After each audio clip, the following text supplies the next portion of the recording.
seseorang itu, maka ditambahkan padanya yang muakkad. Kita masih lagi membicarakan kitab yang dikaryakan oleh Imam Ibn Qayyim al-Jauziyah, iaitu kitab Ar-Ruh. Yang lepas telah pun kita membahaskan perihal menyiksaan di dalam kubur. Adakah ia bersifat kekal ataupun sementara? Hal azab al-qabri daimun aw munqati'. Adakah azab dalam barzakh itu kekal ataupun dia sementara? Kata Imam Qayyim al-Jauziyah bahawa azab di alam barzakh itu ada dua. Satu, ia bersifat kekal, sebagaimana Allah Taala sebut, an-naru yu'radu 'alaiha quduwan wa 'ashiyyan wa yawma taqumu as-sa'atu adkhilu ala fir'auna 'ashara al-'azab. Artinya neraka itu dibentangkan kepada Fir'aun pagi dan petang. Dan apabila datangnya hari kiamat, apabila dibangkitkan pada hari kiamat, maka dibangkitkan roh bersama jasad, iaitu wa yawma taqumu as-sa'atu adkhilu ala fir'auna 'ashara al-'azab. Maka dicampakkan Fir'aun dan juga malaikat roh dan jasadnya ke dalam neraka. Walaupun pada ayat yang awal itu an-naru yu'radu 'alaiha, neraka itu dibentangkan kepada Fir'aun, iaitu azab yang dikenakan kepada Fir'aun ke atas rohnya, bukan kepada jasadnya. Kerana jasadnya pun kita tahu dia berada di muzium tahrir di Mesir. Yang kedua, kata Imam Qayyim al-Jauziyah bahawa azab yang kedua itu bersifat munqati', iaitu sifat sementara, iaitu azab yang dikenakan sehingga suatu masa yang tertentu, kemudian terputus, iaitu siksaan setengah-setengah orang yang jahat dan dosanya yang ringan, maka ia untuk disiksa menurut dosanya. Iaitu azab yang kedua ialah azab yang dikenakan ke atas seseorang itu mengikut kadar dosa yang dilakukan. Kemudian dibayangkan sebagaimana nanti ia akan disiksa ke dalam api neraka buat suatu masa, kemudian dilenyapkan sisa itu daripadanya. Jadi apabila dia diangkat di atas rohnya, ke atas rohnya itu mengikut kadar yang tertentu, kemudian ia bebas. Itu yang dimaksudkan dengan sementara. Sama ada ia kekal ataupun sementara. Apabila berlakunya tiupan sangkakala yang pertama, kullu 'alaiha, semuanya akan binasa. Bukan sahaja roh, bahkan juga malaikat yang mengazab juga akan binasa. Makanya azab itu tempohnya sampai kepada berlakunya tiupan sangkakala yang pertama. Kemudian bila berlakunya tiupan sangkakala yang kedua, semuanya akan dibangkitkan, dan di waktu itu setiap insan itu akan dibangkitkan roh bersama jasad. Sehingga Allah merangkamkan dalam Al-Quran, ya wailana man ba'athana min marqadina. Celakalah kami ini, siapakah yang membangkitkan kami daripada tidur? Maka yang dimaksudkan tidur itu ialah antara tiupan sangkakala yang pertama dan juga sangkakala yang kedua. Bukan sebagaimana yang dinyatakan ataupun dakwaan yang mengatakan bahawa tidak ada azab di alam barzakh. Ada juga yang mengatakan tidak ada azab di alam barzakh, berdalilkan dengan dalil surah Yasin tadi, ya wailana man ba'athana min marqadina. Celakalah kami ini, siapakah yang membangkitkan kami daripada tidur? Lalu dia kata dari itu kita tidak ada azab di alam barzakh. Dia kata tidak ada azab di alam barzakh sebab Allah menggunakan kalimat min marqadina, siapakah yang membangkitkan kami daripada tidur. Ini pemahaman mereka. Katakan apabila roh itu dicabut nyawanya oleh malaikat maut, maka dia seperti tidur. Sehinggalah apabila dibangkitkan oleh Allah Ta'ala pada tiupan sangkakala yang kedua. Bahkan ada yang mengatakan bahawa tidak ada azab di alam barzakh kerana di waktu itu belum lagi ada perhitungan. Bagaimana Allah Ta'ala boleh mengatakan azab di alam barzakh sedangkan belum dihitung? Dan hitung itu berlaku pada hari kiamat nanti, hari yang dimana dibangkitkan roh bersama jasad. Maka bagaimana boleh adanya azab di alam barzakh? Dan kedua dalil ini dijelaskan oleh Allah Subhanahu wa taala pada ayat yang sebenarnya ya wailana man ba'athana min marqadina, itu ialah yang dimaksudkan itu ialah antara tiupan sangkakala yang pertama dan yang kedua. Ada pun azab sebelum itu di alam barzakh, ia memang ada azab sebagaimana yang dinyatakan dikatakan oleh Allah Taala dalam surah tadi, annahu yuradu 'alaiha al-wujuhu wa ashiya. Neraka itu dibentakkan kepada Imam pagi dan petang. Dan daripada hadis pula pernah satu ketika Nabi sallallahu alaihi wasallam dalam peperangan Badar, iaitu berlaku di bulan Ramadan tahun yang kedua Hijrah. Bila berlakunya peperangan tersebut, maka di waktu itu Allah berikan kemenangan kepada tentera Islam. Maka antara yang dibunuh dalam peperangan Badar tersebut ialah Quraisy, pihak Quraisy. Di antaranya ialah Abu Jahal, Al-Wa'il As-Sahmi, Umayyah bin Khalaf. Itu adalah pemimpin-pemimpin Quraisy yang mati dalam peperangan Badar. Kemudian Nabi SAW memerintahkan kepada para sahabat agar menggali satu lubang dan dihimpunkan semua mayat-mayat Quraisy dalam satu lahan, lalu ditimbuskan, lalu Nabi berdiri di depan lubang tersebut dengan mengatakan, wahai fulan bin fulan, wahai fulan bin fulan, wahai fulan bin fulan, adakah kalian mendapati janji Tuhan kalian itu benar? Sesungguhnya aku mendapati janji Tuhan itu adalah benar. Ini kerana di waktu itu Nabi sendiri telah melihat ketika roh-roh mereka itu cuba lari daripada azab yang dikenakan oleh malaikat azab. Di waktu itu ada di kalangan mereka dikubur hingga ke belakang. Maka menunjukkan bahawa adanya azab di alam barzakh. Ini hadis sahih yang diriwayatkan oleh Imam Muslim. Dan dari ini itu menunjukkan bahawa walaupun dia berlaku di bulan Ramadan, menunjukkan bahawa tidak ada dakwaan yang mengatakan, menolak dakwaan yang mengatakan bahawa bila mana datangnya bulan Ramadan maka terjadi azab. Tidak. Maka menunjukkan bahawa azab yang ada barzakh itu berterusan walaupun di bulan Ramadan ataupun hari-hari seperti Yaumul Arafah dan sebagainya. Itu menunjukkan bahawa azab yang ada barzakh itu berterusan. Dia tak kena dengan peristiwa orang yang hidup di dalam ini. Tak ada. Dia berterusan. Namun begitu, azab itu terhenti atas dua hal. Yang pertama, azab itu dia sementara atas dua hal. Yang pertama, azab yang dikenakan mengikut kadar dosa yang dilakukan oleh seseorang itu. Dan yang kedua, azab itu diputuskan daripadanya dengan doa orang yang hidup kepadanya. Artinya doa orang yang hidup kepada si mati memberikan manfaat, atau sedekah yang dihadiahkan pahalanya, atau istighfar orang yang hidup kepadanya, ataupun pahala haji yang dibuatkan untuknya, atau suatu bacaan yang dari bacaan Al-Quran yang dihadiahkan kepadanya daripada kaum kerabat ataupun orang lain. Hal-hal tersebut boleh menyelamatkan seseorang itu daripada azab di alam barzakh. Ini kata Imam Al-Qayyim. Hal ini samalah seperti seorang yang tersiksa di dunia itu dijamin oleh teman-temannya, maka dia terlepas daripada sesaan dengan jaminan tersebut. Di mana Imam Al-Qayyim Al-Jauziyah mendatangkan satu contoh.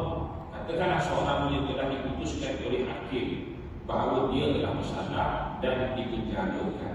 Namun begitu dibenarkan mana-mana ahli waris atau sesiapa untuk menjaminnya. Maka apabila jaminan itu diterima, maka ia terlepas daripada sesaan tersebut.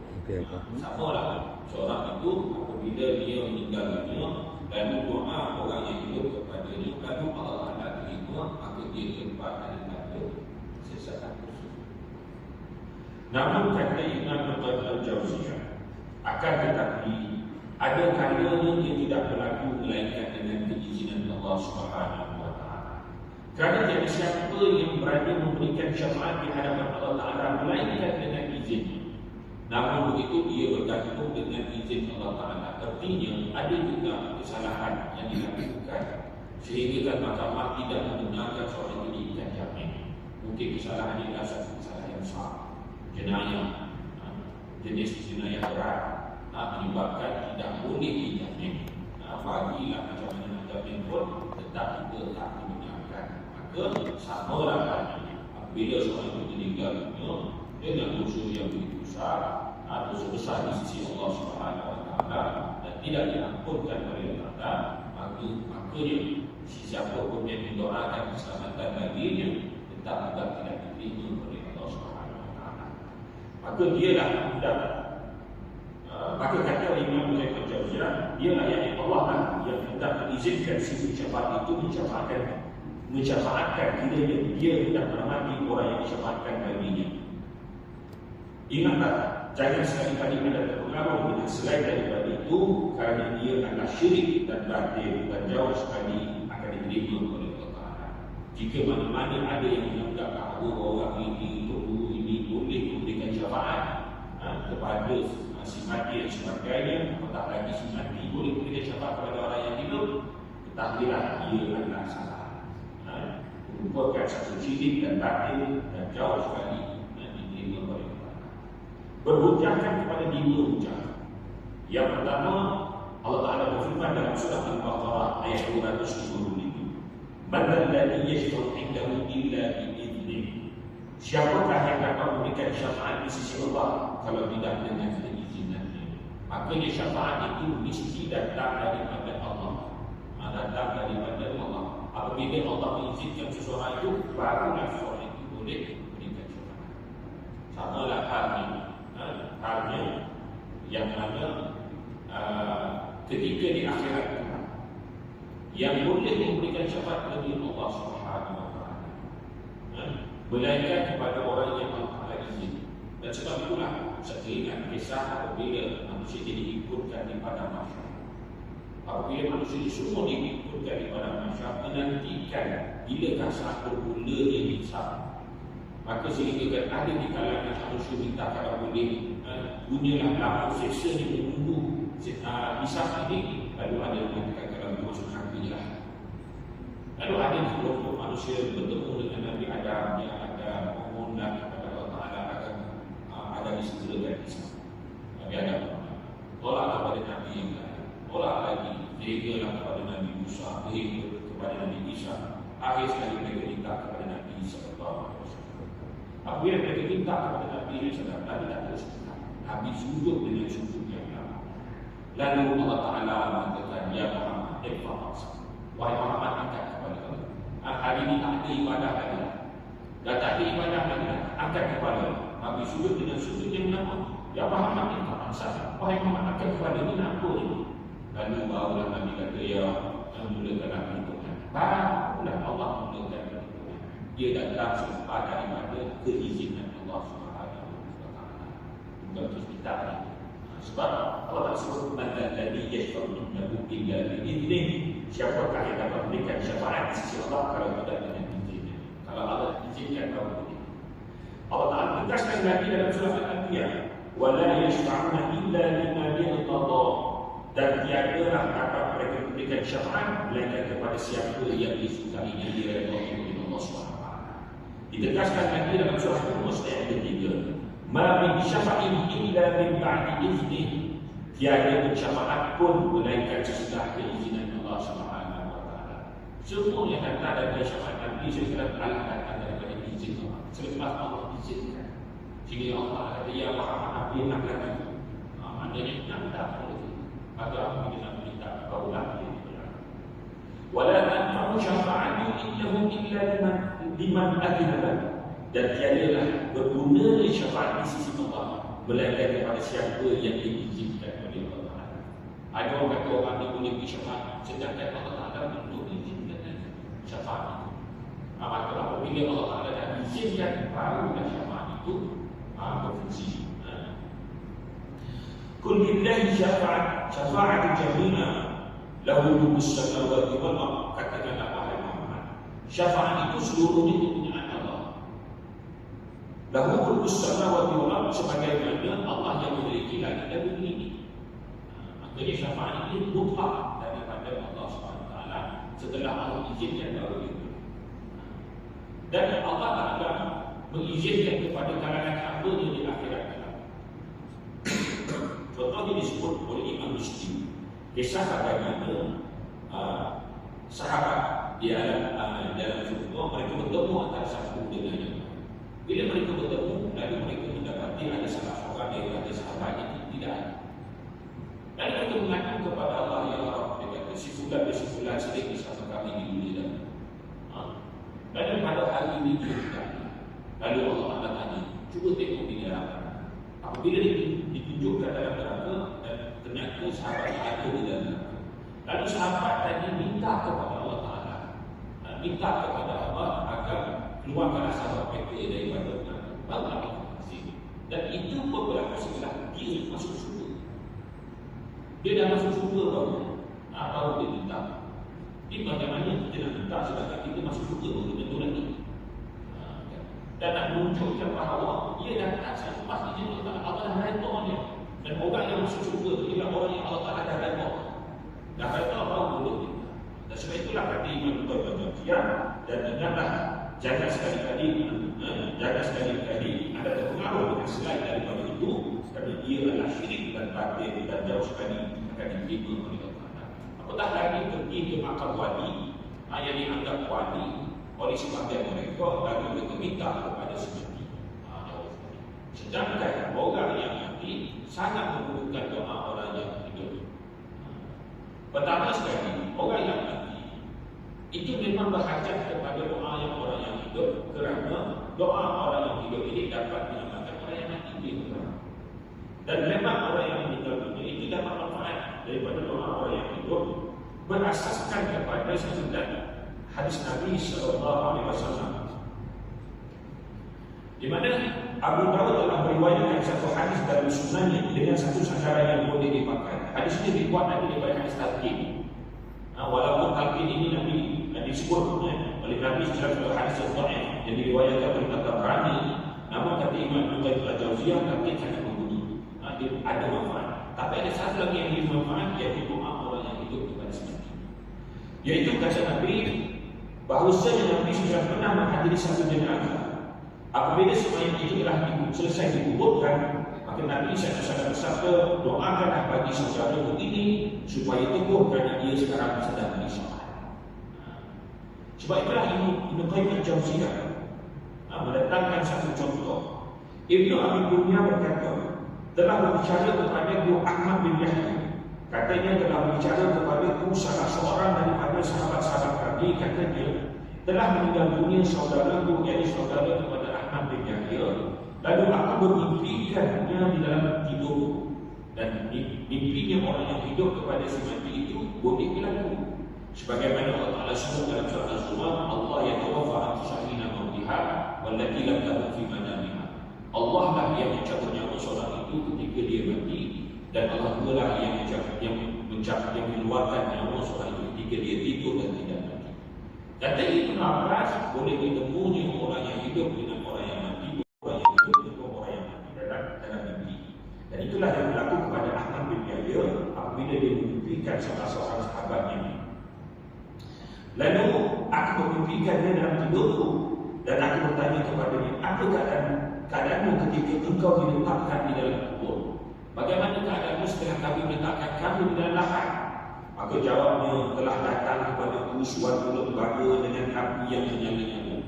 Ada datang malaikat azab dengan membawa api yang menyala-nyala. Dan kalaulah tidak kerana ada seorang yang mendoakan ketika itu, tentulah aku telah dipukul dengan api tersebut. Maka ini menjadikan dalil bahawa ia doa orang yang hidup itu memberi manfaat kepada. Bahkan kalau orang itu orang yang baik, orang yang mati dalam keadaan baik, dia ini tak diazab. Tetapi orang yang hidup doakan keampunan buat dia. Bagaimana? Kata Amr bin Yahya, jika seorang hamba mendoakan saudaranya yang telah meninggal dunia, akan datang kepadanya malaikat kuburnya seraya memberitahu, wahai Tuhan punya kubur ini adalah suatu hadiah dari seorang temanmu yang berbelas kasihan kepadamu. Maknanya kalau orang soleh, orang dengan wali sekalipun, bila mana orang yang hidup ini mendoakan kesejahteraan buat si mati, tetap juga mendapat manfaat kepada si mati tersebut. Maknanya dia akan datang dalam bentuk hadiah. Allah bagi dia dalam bentuk hadiah. Berkata Bashar bin Ghalib, aku bermimpi melihat Rabi'ah dalam tidurku, dan aku memang banyak mendoakannya. Rabi'ah ni wali, wali Allah. Dan Ghalib Bashar ni datang dia dan mendoakan keampunan buat si si Rabi'ah al-Yahdi. Dan dia berkata kepadaku, wahai Bashar bin Khalid, semua hadiah-hadiahmu telah disampaikan kepadaku dalam bulan dari cahaya yang ditutupi dengan kain-kain sutera. Aku berkata kepadanya, bagaimana yang demikian itu? Jawabnya, demikianlah doa kaum mukmin yang hidup itu. Apabila mereka mendoakan orang-orang mati, akan dikabulkan doanya. Dan doa itu diletakkan dalam bulan-bulan cahaya yang ditutupi dengan kain-kain sutera. Lalu dibawakan kepada orang yang didoakan itu dari orang-orang yang mati. Seraya dikatakan kepadanya, ini dia hadiah sebulan itu. Anak menunjukkan bahawa apabila orang yang hidup datang dari kubur, tak ikut. Orang kata dia ni orang soleh apa, doakan sudah tak ada.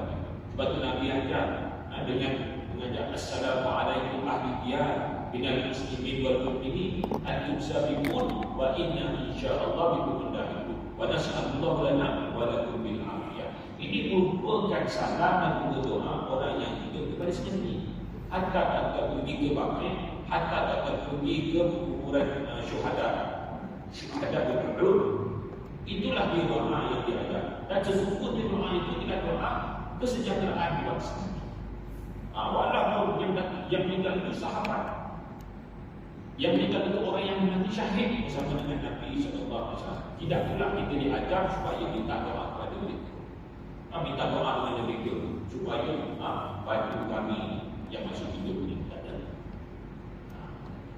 Artinya doa orang yang hidup ini sangat bermanfaat kepada seseorang, bukan orang yang hidup pula minta kepada seseorang. Ini kerana apabila seorang telah meninggal dunia, telah putus segala amalan. Jadi ada pun orang yang hidup, doanya tetap menerima. Walaupun dia soal dosa yang banyak, ya, walaupun dia dosa yang banyak sekalipun, mintalah ampun kepada Allah. Dan bukankah Allah Ta'ala pernah berkata, Qul ya ibadiyalladzina asyraku ala anfusihim la taqnatu min rahmatillah. Katakanlah wahai Muhammad kepada hamba-hambaku yang melampaui batas, jangan kamu berputus asa dengan rahmat Allah. Inna Allah yaghfiru dzunuba jami'an. Jadi Allah ampunkan dosa. Kenapa kita minta kepada hamba Allah Ta'ala supaya dia lebih dekat dengan Allah Ta'ala? Minta pada wali yang nanti sebab dia lebih dekat. Sebenarnya Allah lebih dekat daripada waktu itu. Wa iza sa'alaka ibadi anni fa'inni qarib. Apabila orang bertanya kepada Muhammad, lihat ini, beritahu dia bahawa Allah dekat. Bahkan disebut dalam hadis yang lain, yang ibadi lau balagat jububak ana as-sama, wahai hambaku disebut-sebut seperti ini. Cuma setelah ini, apabila dia minta ampun kepada aku, dah apa pun pada kembali. Aku akan ampuni dosa dia dan aku tidak perlu dibanyak dosa ini. Bahkan ini dalam hadis, ya Rasulullah, ahaduna ini, wahai Rasulullah, salah seorang dari kami telah melakukan dosa. Lalu Nabi kata kita pada dituliskan dosanya. Supaya astaghfiru wa yatubu, kemudian dia minta ampun dan dia bertobat. Lalu Nabi jawab, yustaghfirullah wa yatubu alaihi. Dia ampunkan dosanya dan diterima taubatnya. Semua ya'udu fa yusbih. Kemudian waktu dia buat lagi dosa itu. Lalu Nabi kata yutabu alaihi, maka ditulis juga dosa yang baru. Ada pun dosa yang dia minta melampun Allah ampunkan. Ada yang minta dosa, ada buat lagi dosa, maka dituliskan dosa yang baru. Summa yastaghfiru wa yatubu, kemudian dia minta ampun dan dia bertobat. Lalu Nabi menjawab, yustaghfirullah wa yutabu alaihi, la yaqbalu Allah hatta tamanna. Diampunkan dosanya, diterima taubatnya, dan Allah sekali tidak pernah bosan sehingga hamba itu sendiri bosan untuk berdoa. Demikianlah Allah Subhanahu Wa Taala. Mintalah pertolongan daripada Allah Subhanahu Wa Taala. Berkata Ibnu Abdullah telah berbicara kepada Abu Ubay bin Muhammad. Katanya telah berbicara kepada salah seorang daripada para sahabat. Katanya, aku telah bermimpikan seorang teman dalam tidur sesudah wafat. Maka aku bertanya kepadanya, apakah doa-doa orang yang hidup itu sampai kepada kamu yang mati? Jawabnya, memang sampai. Dan demi Allah, berkilau-kilauan seperti cahaya, kemudian cahaya itu dimakaikan kepadanya. Dan inilah dia yang antara beberapa contoh yang dibawakan oleh Imam Ibn Jauzi. Artinya doa orang yang hidup itu sangat bermanfaat kepada sendiri. baik orang itu orang yang berdosa, ataupun dia seorang wali Allah sekalipun, tetap juga doa orang yang itu besar nilainya di sisi Allah Subhanahu wa Ta'ala. Dan seterusnya kata Imam Ibn Jawziyah, di manakah tempat penempatan roh? Di manakah tempat penempatan roh-roh di masa antara maut hingga ke hari kiamat? Sebelum berlakunya tiupan satu kali yang kedua atau tiupan satu kali yang pertama yang membawa kepada tiupan satu kali yang kedua, apabila seorang meninggal dunia itu roh pergi ke mana? Jadi sebelum kita nak masuk ni, kita nak mengetahui bahawa ini ada rahmat Allah SWT. Allah tadikan kematian. Maknanya apabila seorang itu meninggal dunia dan satu fasa yang fasa di alam barzah, maka apabila fasa di alam barzah, maka ada peluang orang yang hidup itu mendoakan keampunan tersebut. Bila mana Allah Ta'ala terima keampunan tersebut, maka dia tidak akan diazab lagi di yaumil akhir. Kerana Allah telah diampunkan Allah Ta'ala pada zaman pada masa alam barzah. Maknanya kalau dia seorang yang baik, maka sudah tidak di alam barzah dia maaf dan dia akan dapat lagi. Tapi kalau katakanlah dia diazab di alam barzah, maka doa orang yang hidup kepadanya itu dia diterima oleh Allah Ta'ala, maka dia diselamatkan juga. Maknanya ada satu fasa sebelum berlakunya tiupan satu kali. Maknanya satu fasa. Sebab tu Allah tadikan manusia ni hidup dalam keluarga, ada adik-adik, ada teman, semua ni bukan Allah Ta'ala ciptakan dengan sisi tidak. Adanya Allah. Sebab itu disebut inna lillahi mi'atan rahmah, yang jiwa rahmat wahidah di dunia. Pada Allah ada 100 rahmat. Allah urutkan satu saja rahmat di dunia ini, yang dimana dikongsi oleh seluruh manusia. Dengan satu rahmat inilah adanya sifat kasih sayang antara adik-adik, antara ibu dan anak, antara sahabat anda yang rapat dan sebagainya. Sebab tu ini tinggal seorang Allah datangkan rasa sedih dan datangkan rasa takut. Macam mana nak khabar kita, lalu kita berdoa. Jika ada orang lain tak lupa kita pun, dalam keadaan kita senyap doa, kita menangis, Allah Ta'ala minta doa. Dan asbab doa itu diterima lah, maka sebab kita tadi sifat. Lepas kita akan dapat. Lepas dia akan dapat, berarti dia lepas itu ke akhirat. Demikian rahmatnya Allah Subhanahu wa Ta'ala. Maka Allah datangkan alam barzah itu sebagai suatu rahmat. Bayangkan kalau manusia ni tak ada daripada Nabi Adam masih hidup lagi, tiba-tiba mati semua sebentar hari kiamat, maka tidak ada satu proses yang mana akan diselamatkan. Tak ada. Semuanya bicara. Sebab Allah Ta'ala cakap dia ada. Seteringat asas kisah dahulu apabila tsunami melanda di Aceh.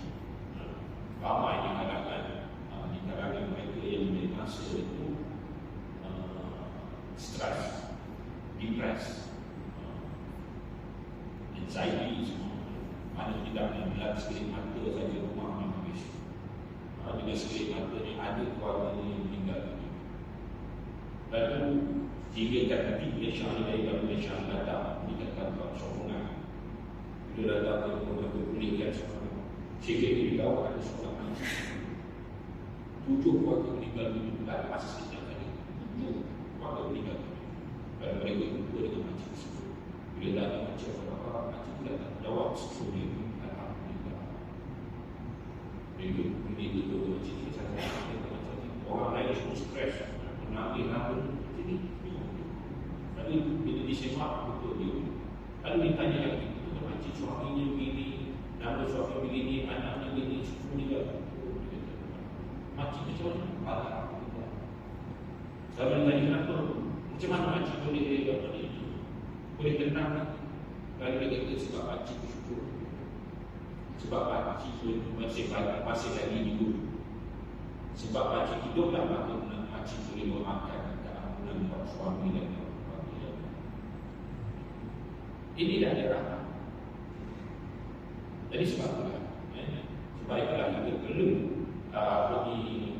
memahami hakikat sebenarnya bila Allah datangkan kematian dan yang sekarang dan kita minta ampun kepada Allah Ta'ala, minta minta ampun kepada para manusia kerana dia sama.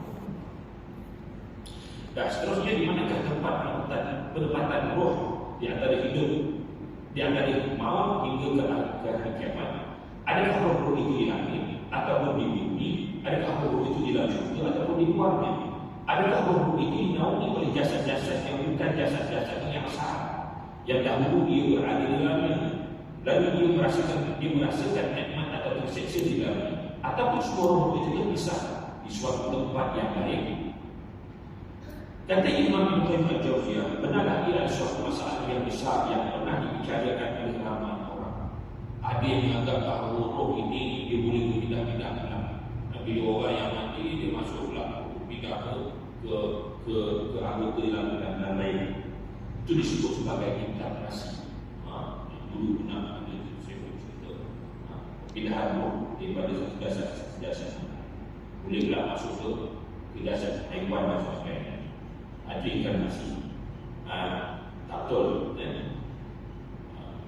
Akan tetapi mereka telah bertelingkah antara satu dengan yang lain kerana bukti-bukti yang mereka perolehi itu adalah menerusi pendengaran semata sehingga semua pendapat-pendapat mereka itu sangat tertanda bezinya. Jadi inilah ada hakikat manusia.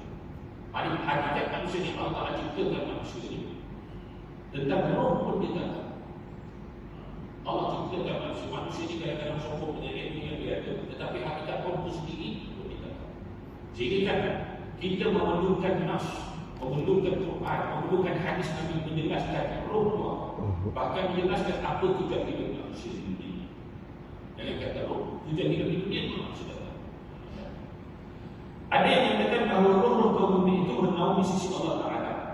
Jadi setelah mati roh itu ke mana? Ada yang kata roh itu berada di sisi Allah Ta'ala. Sama ada mereka itu para syuhada ataupun bukan para syuhada.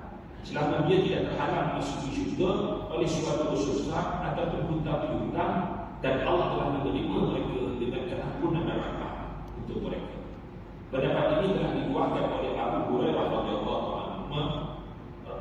anhu dan Abdullah bin Umar radhiyallahu anhu. Ada pendapat lain yang mengatakan bahawa roh-roh itu akan berada di pekarangan syurga dikelilingi pintu-pintunya sehingga sampai kepada mereka segala kesenangan dan kenikmatan dan rezeki. Ada yang kata roh itu tidak ke mana. Roh itu berada di sisi jasad. Maka kalau dia kata roh, maka kalau dia orang yang baik dibuktikan pada pintu syurga. Kalau dia itu orang yang diazab, maka dibukakan pada pintu neraka. Dirasakan lahap api neraka tersebut. Ada yang mendapat demikian. Ada pula pendapat lain yang mengatakan bahawa roh itu berada di pekarangan kubur masing-masing. Sebab itu disebut dalam hadis Nabi Muslim yaqulu qala akhihi kana ya'rifu fi dunya fa yusallimu alaihi illa radallahu alaihi ruha hatta yadda alaihi salam. Nabi Muslim tidak ada seorang muslim itu yaqulu ala qabri akhihi yang mana dia melewati atau melalui kubur saudaranya kana ya'rifu fi dunya yang boleh dikenal semata tersebut dan semakin mengenalnya fa yusallimu alaihi, lalu yang mendatangi kubur tersebut memberikan salam kepada ahli kubur tersebut hatta yarudda alaihi illa radallahu alaihi ruha, melainkan Allah kembalikan roh itu di sisi kuburnya hatta yarudda alaihi salam sehingga dia boleh menjawab salam. Ini pendapatnya. Ada yang menyatakan bahawa roh itu berada dalam syurga. Contohnya Imam Malik berkata telah diberitakan kepada itu bahawa roh itu terlepas bebas boleh pergi ke mana saja, boleh masuk ke dalam syurga. Kalau diberikan syarat, bila ada seorang memberikan syarat, maka roh tadi kembali ke kubur dan menjawab syarat. Illa radallahu alaihi ruh, melainkan Allah kembalikan roh tadi ke dalam kubur hatta yadda alaihi salam, maka dia boleh menjawab syarat. Dan ada pula pendapat yang mengatakan bahawa roh itu berada dalam syurga, sebagaimana kata Imam Ahmad bin Hanbal dalam riwayat putranya yang bernama Abdullah bahawa semua orang kafir berada dalam neraka, sedangkan orang mukmin berada dalam syurga. Kalau itu pendapat Imam Ahmad, artinya apa? Apabila Yusan di Mu'alai, apabila orang yang datang mencari kubur lalu memberikan salam, Yusan di Mu'alai, illa radallahu alaihi. Illa radallahu alaihi artinya bukan roh itu kembali. Malaikat Allah kembalikan roh bukan, tapi illa radallahu alaihi ruhahu. Malaikat Allah kembalikan salam itu kepadanya. Dia ada dalam surga, maknanya dia orang datang beri salam, lalu Allah kembalikan salam itu kepadanya. Kalau dia dalam surga, ada malaikat khusus yang sampaikan salam tersebut. Hatta ya alaihi salam sehingga dia boleh menjawab salam. Jadi jawapan kepada satu hadis ini macam mana dia faham, berkata bagaimana dia faham tentang alam roh itu bagaimana. Kalau dia kata roh itu berada dalam kubur, artinya bila orang bersalam, illa radallahu alaihi wa sallam, malaikat Allah kembalikan, malaikat dia menjawab salam tersebut. Kalau Imam Malik dia ada di mana-mana, kalau dia datang di salam, Allah kembalikan roh tadi datang balik ke jasadnya, lalu dia menjawab salam. Tapi kalau yang mengatakan seperti Imam Ahmad bin Hanbal, kata roh ni sebenarnya ada dalam surga, dia mendapat nikmat, dia dapat nikmat dalam surga, baru nak kata dunia ni, baru nak kata alam roh, dunia roh, baik dia dalam surga dengan nikmat yang dimaksud. Lalu apabila salam itu disampaikan kepadanya, maka ada malaikat khusus yang sampaikan salam tersebut. Sungguhnya salam ini daripada fundamental. Kalau dia menyebutkan dia baca doa dia ataupun membaca satu amalan, contohnya man kata alaihi siyam sama'an waliyu, barang siapa yang meninggal dunia sedangkan dia masih lagi berpuasa, lalu warisnya berpuasa bagi pihak ini, maka dia datang dalam bentuk hadiah, maka dia persembahkan oleh malaikat kepadanya. Maksudnya dia berada dalam surga tapi datang. Ataupun orang yang melaksanakan haji badan contohnya, maka datang dalam bentuk hadiah. Maka dia tidak benar-benar di dalam surga, tapi malaikat datang membawa semacam hadiah. Ini apa yang dipahami oleh Imam Ahmad bin Hanbal. Seperti ini di kalangan para sahabat, di kalangan para ulama juga berbeza pendapat. Roh ini pergi ke mana? Ada yang mengatakan roh ini bebas di mana, kata Imam Malik. Ada yang mengatakan dia boleh pergi di alam kubur, juga boleh pergi ke syurga. Manakala kata Imam Ahmad tidak, roh itu orang mukmin yang akan sentiasa berada dalam syurga, manakala orang yang kafir pergi di alam neraka. Manakala di alam neraka, kalau disampaikan salamnya dapat tak? Dia dapat. Tapi di waktu itu dia sibuk dia bisa. Dan kalaulah doa itu diterima oleh Allah, maka azab tadi berhenti. Untuk dia berhenti dan tidak ada lagi azab yang dilakukan.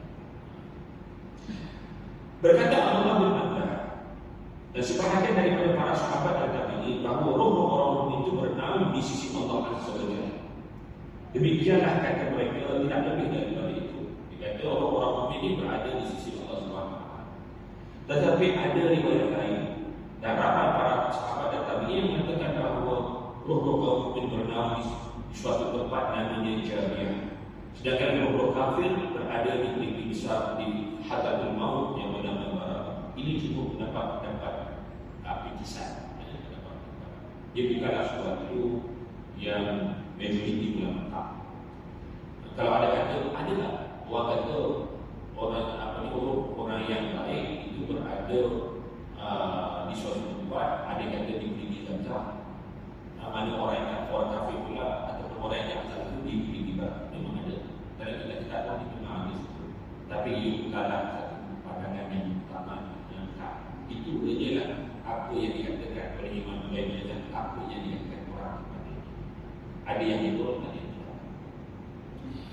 Berkata Safwan bin Amr, aku telah bertanya kepada Amir bin Abdullah bin Yaman, apakah jiwa-jiwa yang hidup kaum mukmin itu mengadakan pertemuan? Adakah orang mukmin itu yang tidak diazab, yang dilepaskan azab, itu bertemu antara satu dengan yang lain? Maka jawabannya, sesungguhnya bumi ini dikatakan oleh Allah Ta'ala dalam firman, walaqad katabna fi Zabur min ba'di dzikri anna al-ardha yarithuha ibadiy shalihun. Sesungguhnya kami telah tuliskan ataupun kami telah tetapkan di dalam kitab Zabur min ba'di dzikri, selepas min ba'di dzikri ini ada yang ditafsirkan selepas Lauh Mahfuz. Ada yang kata min ba'di dzikri jadi kitab Taurat. Memang kitab Zabur pun selepas kita tahu kan Anna Allah semuanya bumi ini akan diwarisi oleh hamba-hamba yang soleh. Maksudnya katakan bahawa dunia ini terbagi pada dua dimensi. Satu dimensi alam hidup ini, satu lagi dimensi alam roh. Roh tak boleh masuk alam hidup, tak boleh. Dia akan ada dalam dimensi alam roh. Termasuk roh yang tidur dalam masjid ni. Kita tidur, roh kita terus masuk. Bila dia keluar dari badan kita, dia terus masuk ke dalam dimensi yang satu lagi. Walaupun dalam ini, tapi dimensi alam roh. Yang cuma beza alam roh dengan orang yang telah meninggal dunia. Orang yang telah meninggal dunia tak boleh masuk ke alam dunia ini. Wahid warah ihid barzakh ila yaum yub'atsun, kerana di belakang mereka ada barzakh. Dia ada kali diikutkan, dia dah expired lah. Tadi dah expired, tak ada masuk ke alam dunia ini. Ada beberapa orang yang ada di luar masuk. Yang kadang-kadang tertidur, jadi tak ada lagi tidur balik. Masuk. Jadi dunia ni ada dua dimensi. Ini apa yang ditafsirkan dalam surah Al-Anbiya, bahawa Allah kata Nabi Dawud di ba'da dzikri anna Allah yarzuqu min ibadihi shalihun, iaitu yarzuqu ibadihi shalihun, maksudnya ini kata tetap dalam Taurat, selepas diturunkan Taurat, semua bumi ini akan diwarisi oleh hamba yang soleh. Makanya orang yang soleh dia bebas. Dia boleh pergi ke mana-mana sebagaimana kata Imam Malik tadi. Bila Allah datang dia salam, dia tak balik, dia jawab. Adapun roh orang yang sia-sia itu tidak, itu dirancang. Dan ada yang mengatakan antara Imam Malik ini menunjukkan benda yang sama daripada ayat ini daripada surah Al-Anbiya. Dan ada juga yang mengatakan ayat ini lebih berjurus kepada sebenarnya walaupun kata ada kita berkata tinggi dan Allah yang dari Tuhan ibadah sosial ini menuju kepada baik hadis. Artinya apa? Artinya sesungguhnya telah kami tetapkan dalam kitab Taurat selepas diturunkan Taurat. Sesungguhnya untuk ibadah manusia ini akhirnya nanti akan diwarisi oleh orang yang beriman juga. Walaupun dia pernah diserang oleh sesungguhnya itu ialah Romawi sendiri Islam dapat tetapi Islam dapat datanglah Kristian orang salih memang itu saya kata. Waktu Islam dapat balik sekarang dia mengetahui sekarang ni Yahudi pula. Dan memang Allah sebut walaupun kita tak tinggal pun dan tetapkan dalam Taurat selepas diturunkan Taurat ini bumi ini akan akhirnya akan diwarisi oleh orang yang beriman juga. Nanti kenapa balik ni? Bagi maghrib itu kita akan diwarisi. Itu sebab memang Allah dah janji. Jadi saya cukup sampai sini saja. Pasal kita dari tahu mudah-mudahan memberi manfaat. Pasal saya ini insya-Allah kita sambung pada kesempatan yang akan datang yang baik kepada Allah Subhanahu wa taala. Dengan sendiri semua aku tahu pada pasal.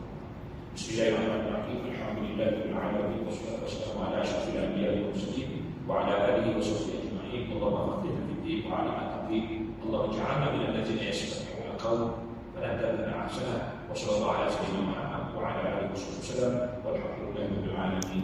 السلام عليكم ورحمه الله وبركاته.